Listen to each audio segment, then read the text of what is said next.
Less than a day after Nick Rolovich announced he's leaving UH to become the next head football coach at Washington State, the search is on for a new UH head coach. Rolo made the announcement last night that he accepted a 5-year deal worth $15 million, taking over for Mike Leach, who left for Mississippi State last week. Rolovich is credited with turning the UH program around with a 28-27 record during his 4-year run at the helm, leading UH to 3 Hawaii Bowl appearances. Fans say the university should pay football coaches more to keep them, but state officials say it's not that easy. Manolo Morales joins us with more. Manolo? Yeah, Joe, the last time UH paid a coach more than $1 million a year was about a decade ago during the Greg McMackin era. Now, a key lawmaker tells me that didn't work out all that well. Coach Rolovich's move to the Pac-12 conference and a much bigger paycheck puts UH back to rebuilding mode.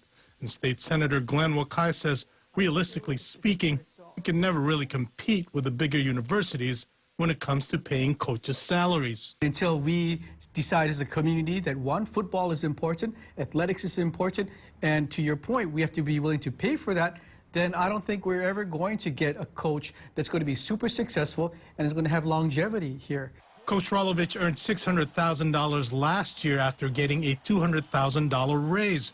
The last time UH paid a coach considerably more was 2008 to 2011, when Greg McMackin ran the program and earned $1.1 million a year.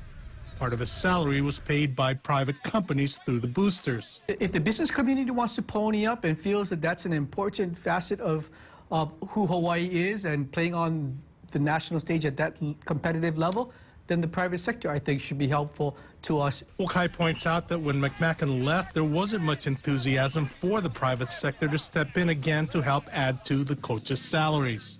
After he left, and I guess people weren't happy with that, there was nobody else that wanted to step up and help defray the costs. You know, the Nakoas and the Keanui's of the world to help subsidize whatever the state is able to pay. For the past several years, the UH athletic department has spent more than it has earned, which is the case for most universities. Wakai says Hawaii fans will have to accept that we'll always be in a position of losing a coach to a bigger school with a much larger budget. Now, state lawmakers approved an extra $3 million in funding that went to the UH athletic department and helped pay for the coach's raise. Now, it's not clear if lawmakers will do that again this year, so there could be less money in the pot for the next coach. Joe, back to you.